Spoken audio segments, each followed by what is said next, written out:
The rise of collective stupidity, the silent death of critical thinking.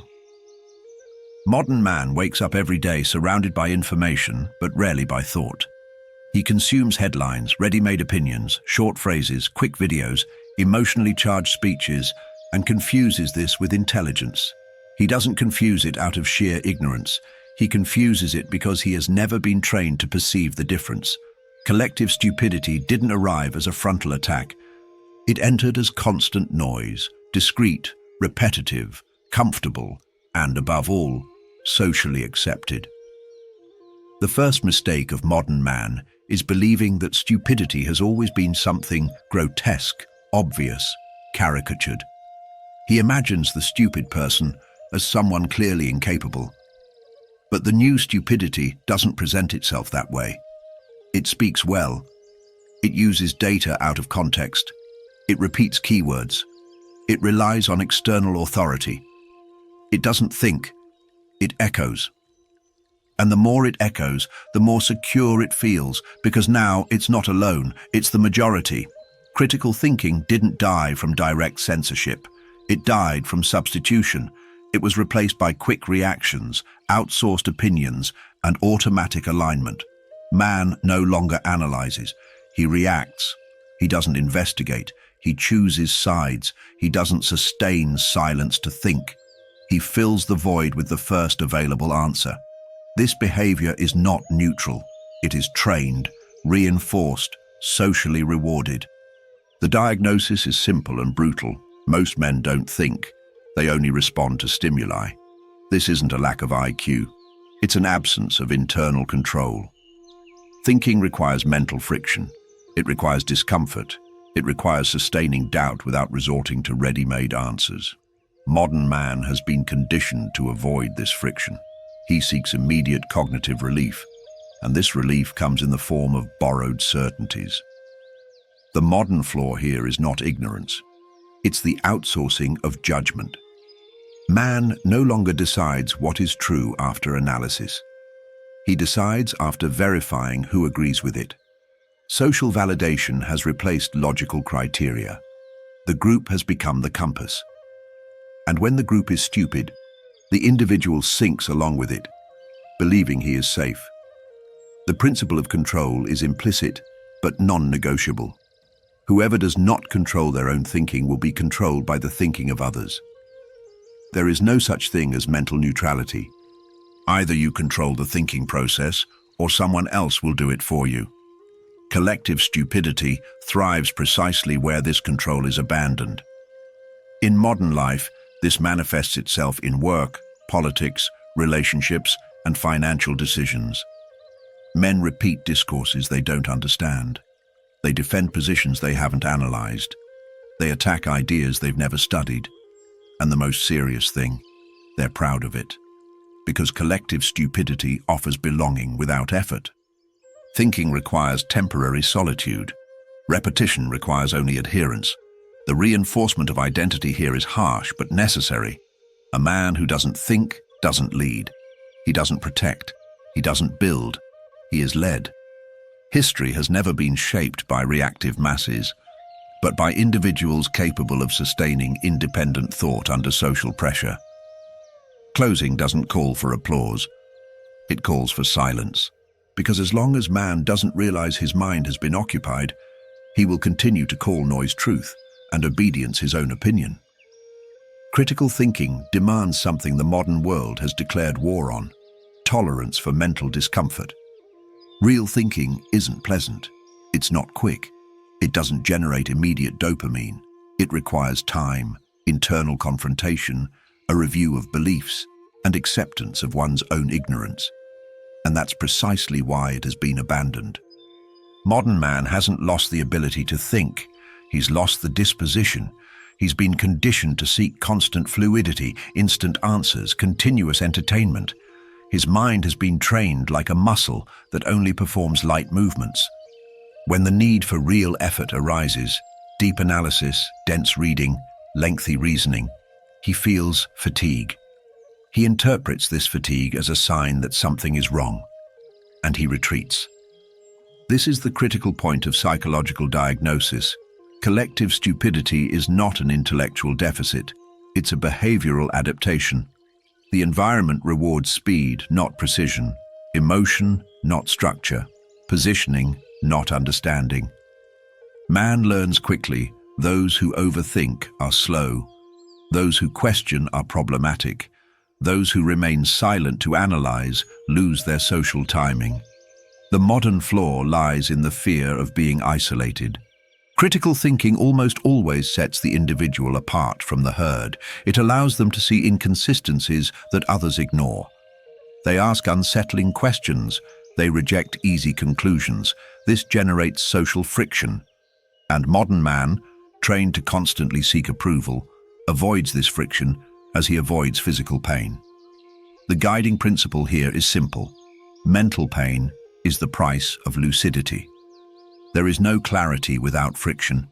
There is no independent thought without internal friction. Those who systematically avoid this friction choose, even without admitting it, to live under the influence of others' thoughts. In practice, this becomes apparent when a person prefers video opinions to books, summaries to sources, catchy phrases to complete arguments. They say they don't have time, but spend hours consuming irrelevant stimuli. The problem isn't time, it's cognitive discipline. Thinking requires structure, and structure requires control. The reinforcement of identity is direct. The man who accepts the discomfort of thinking becomes rare, and what is rare becomes valuable. While most people shy away from mental effort, the one who sustains deep analysis begins to see patterns invisible to others. Not because he is superior, but because he did not run away. Closing your mind doesn't offer an immediate solution. It offers a silent warning. Every time you avoid thinking because it tires you out, someone is grateful. Because a mind too tired to think is a mind ready to obey. Modern man believes a comfortable lie. More information means more awareness. He feels intelligent because he is up to date, because he follows news, trends, debates, crises, scandals. But being exposed is not the same as understanding. And information without mental hierarchy does not generate clarity, it generates noise. Collective stupidity thrives precisely on this ground. Excess without structure. The human brain was not made to process continuous, contradictory, and emotionally charged stimuli without pause. When this happens, it doesn't become more analytical. It becomes defensive. It begins to filter not by what is true, but by what reduces internal tension. This is the central psychological diagnosis. Under information overload, man doesn't think better. He simplifies. And this simplification is rarely rational. It's emotional, tribal, automatic. The brain seeks shortcuts. These shortcuts take predictable forms: slogans, labels, clear enemies, manufactured heroes. Anything that reduces complexity becomes a relief.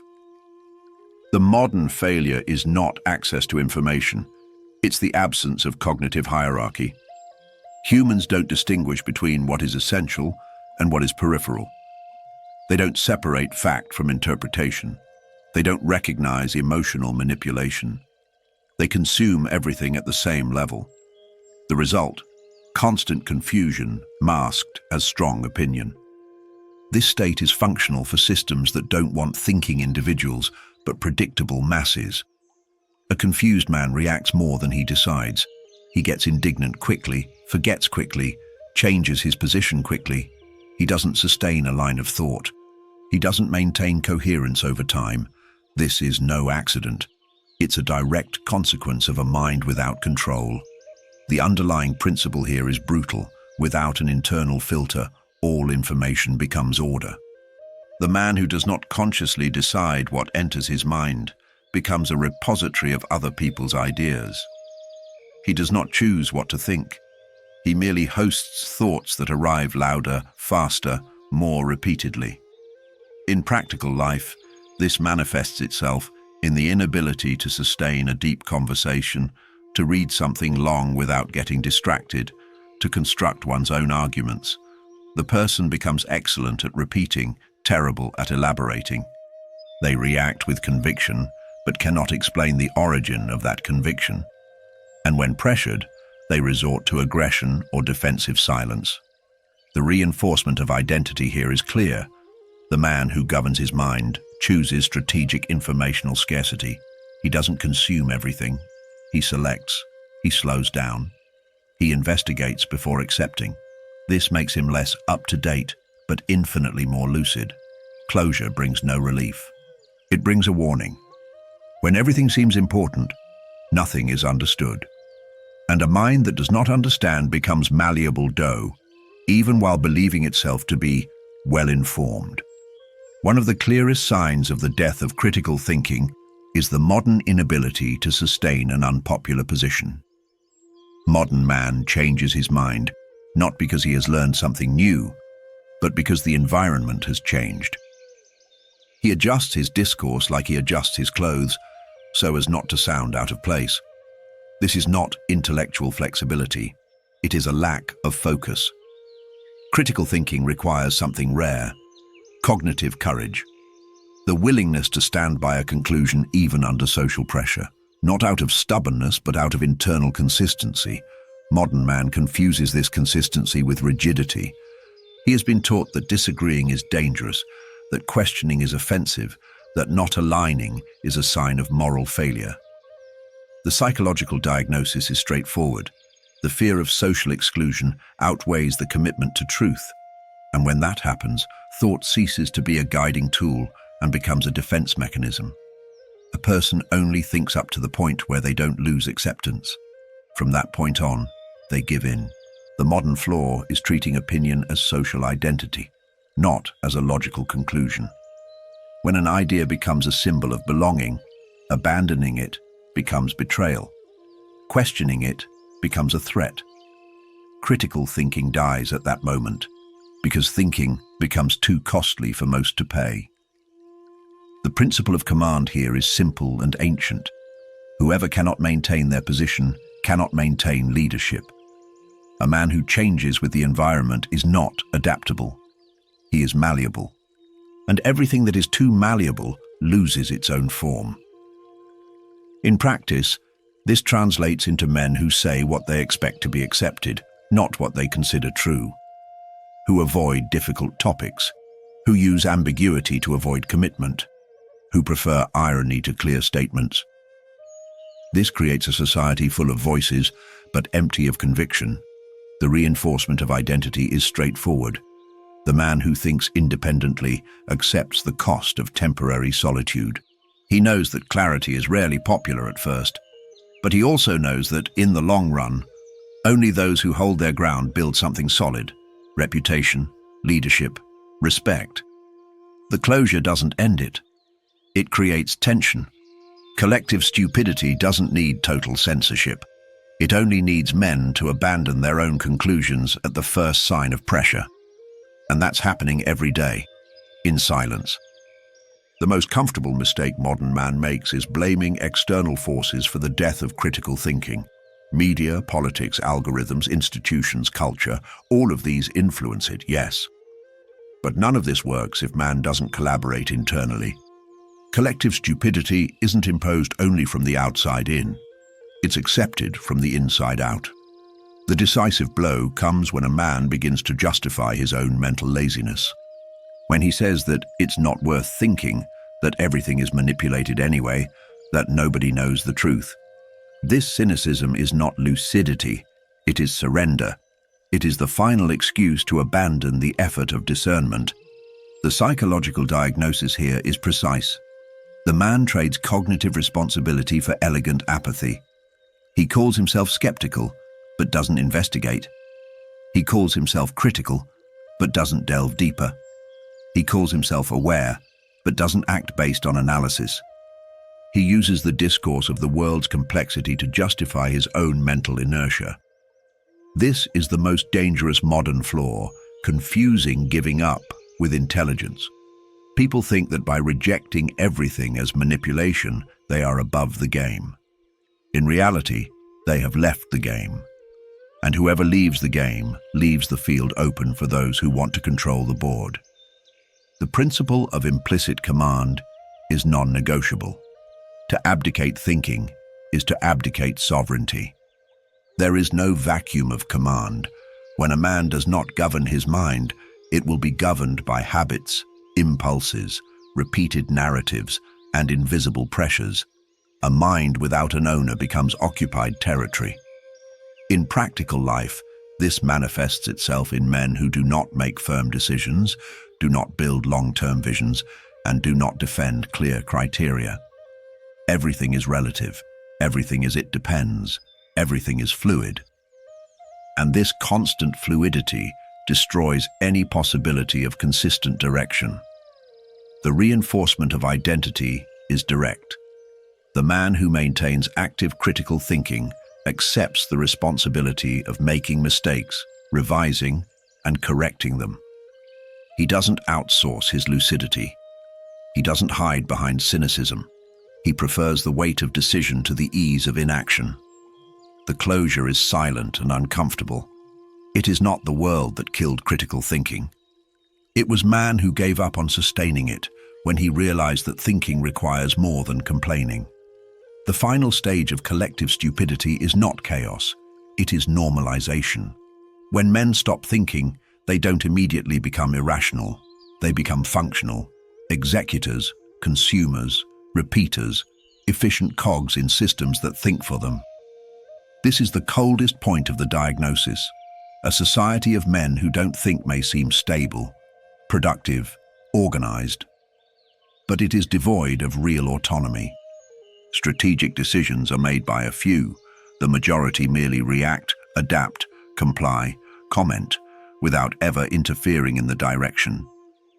Modern man accepts this because he confuses comfort with security.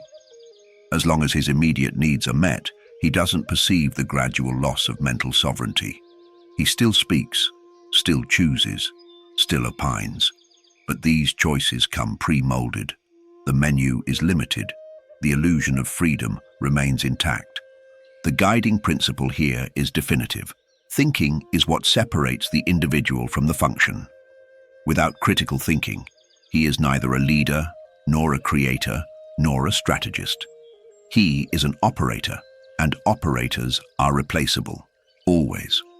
In practice, this manifests itself in the difficulty of seeing beyond the short term, of building something that doesn't depend on constant validation, of resisting dominant narratives when they clash with observable facts. The functional man is efficient, but disposable. The thinking man is slow at the beginning, but impossible to replace. Identity reinforcement completes the cycle. The thinking man governs himself before attempting to govern anything external. He doesn't seek popularity, he seeks precision. He doesn't seek cognitive comfort, he seeks clarity, and he accepts the cost of it. The closure doesn't end with hope. It ends with a choice. Either man regains control of his own mind, or he will continue to call obedience adaptation and collective stupidity normality. Nothing about the rise of collective stupidity is chaotic. It follows patterns, rhythms, repetitions, and everything that is predictable can be exploited. The mistake of modern man is believing that he is experiencing a spontaneous collapse of human intelligence. He is not. He is experiencing a stable process of conditioning. Predictable men are easy to guide. They react to the same emotional triggers. They get indignant about the same issues. They forget at the same rate. They have migrated from thought to impulse, from judgment to reflex. This creates an environment where anticipating behavior becomes trivial. The psychological diagnosis is cold. When critical thinking disappears, human behavior becomes statistical. It is no longer necessary to convince each individual. It is enough to trigger the right stimuli at the right time. Man does not decide, he responds, and automatic response does not demand respect, only control. The modern flaw lies in underestimating how much this predictability has already been accepted as normal. Men repeat identical phrases thinking they are their own opinions. They share synchronized indignation. They defend ideas that they would abandon weeks later without any embarrassment. This is not plurality. It is mass programming with superficial variations. The implicit command principle here is absolute. Critical thinking breaks predictability. A thinking man doesn't react according to the script. He pauses, he analyzes, he acts unexpectedly. And that's precisely why he becomes troublesome. Systems don't like what they can't predict. In practical life, this manifests itself when a person feels discomfort at not having an immediate opinion. When they believe they need to take a stand on everything. When they confuse speed with intelligence. This impulse to respond to everything is a clear sign of a captured mind. Identity reinforcement is straightforward. The man who governs his own mind does not offer instant answers. He does not rush. He observes while others react. And this strategic waiting puts him out of reach of real-time manipulation. The conclusion of this point isn't dramatic. It's clinical. Collective stupidity doesn't require everyone to be stupid. It only requires them to be predictable. And that has already been achieved on a large scale. There is no collective campaign to restore critical thinking. There is no popular movement for it. Because critical thinking doesn't thrive in noisy environments. It requires silence, time, strategic isolation. And that goes against the current culture. Modern man expects external solutions to an internal problem. He expects schools to improve, the media to change, and debate to rise. All of this is irrelevant if he does not regain control of his own mind. Critical thinking is not received, it is reconstructed. The final psychological diagnosis here is simple. Man has lost the habit of thinking for himself. He is always accompanied by voices, opinions, notifications, comments. The mind is never free from interference, and without silence, there is no deep reflection, only the recycling of other people's ideas. The modern failing is treating silence as emptiness, not as a tool. Humans avoid it because silence brings forth real doubts, internal contradictions, and unresolved conflicts. Critical thinking forces us to confront what we have chosen to ignore, and this requires maturity. The guiding principle here is ancient and unpopular. Clarity is born in temporary isolation, not in consensus, not in the crowd. The thinking man distances himself enough to see, but not so much as to lose touch with reality. This balance is rare and powerful.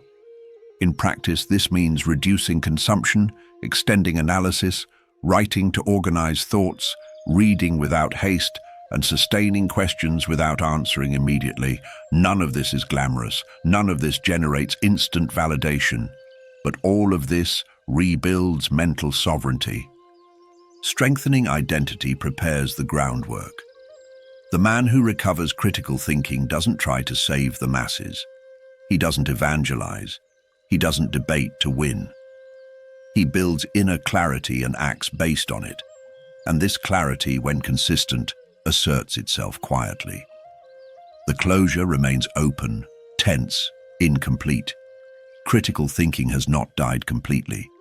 But now, it only survives in men willing to pay the price of silence, temporary solitude, and total responsibility for what they think. Modern man likes to treat the rise of collective stupidity as an inevitable disaster, something that happened to society, something too big to be attributed to individual decisions. This narrative is comfortable because it removes blame, but it's false. Nothing described so far has occurred without human choice. Small, everyday, repeated. The choice not to read, not to delve deeper, not to sustain doubt, not to question what sounds too comfortable. The death of critical thinking did not come in a single event. It happened through progressive abandonment. The final psychological diagnosis here is straightforward. Man chose cognitive ease over mental sovereignty. Not once, thousands of times. Every time he traded analysis for reaction. Every time he preferred alignment to investigation. Every time he called mental laziness tiredness. Every time he outsourced judgment. The modern failing is treating these choices as irrelevant. But it is precisely these choices that shape the mind over time. A mind that avoids effort adapts to avoidance. A mind that does not sustain deep thought loses the capacity to do so. Not through external punishment, through disuse. The principle of implicit command is inescapable. That which is not exercised atrophies. Critical thinking is not a strong opinion. It is cognitive muscle. And modern man has allowed this muscle to weaken because no one has forced him to keep it active. In practical life, this manifests when a person feels unable to follow lengthy reasoning, when they lose interest quickly, when they need constant stimulation to maintain attention. They call this normal. It isn't. It's a consequence. The reinforcement of identity here is not inspiring. It's about creating responsibility. If critical thinking is dying, it's because men are allowing it. Not out of malice, out of convenience, out of adaptation, out of comfort. Closing this point doesn't make accusations. It declares everything that was lost can be rebuilt. But only if man accepts that he actively participated in the loss. The closure offers no middle ground. There is no neutral position in this scenario. The modern world does not allow for mental spectators. Either man governs his own thinking, or he will be absorbed by the collective flow of reactions, noise, and borrowed opinions. Critical thinking is not a personality trait. It's a commanding function. It defines who decides what enters, what stays, and what is rejected within the mind. Without this active function, the mind becomes a public space.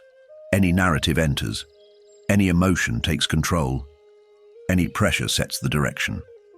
The final diagnosis is simple and definitive. Collective stupidity is not the central problem. It is the visible symptom of millions of men who have abandoned inner control. The collapse does not begin in society. It begins within the individual mind. The ultimate principle is stark. A man who does not govern his own mind governs nothing. He does not govern time. He does not govern choices. He does not govern destiny. He reacts to the world believing that he is living in it. In practice, reconstruction begins without spectacle, without announcement, without an audience.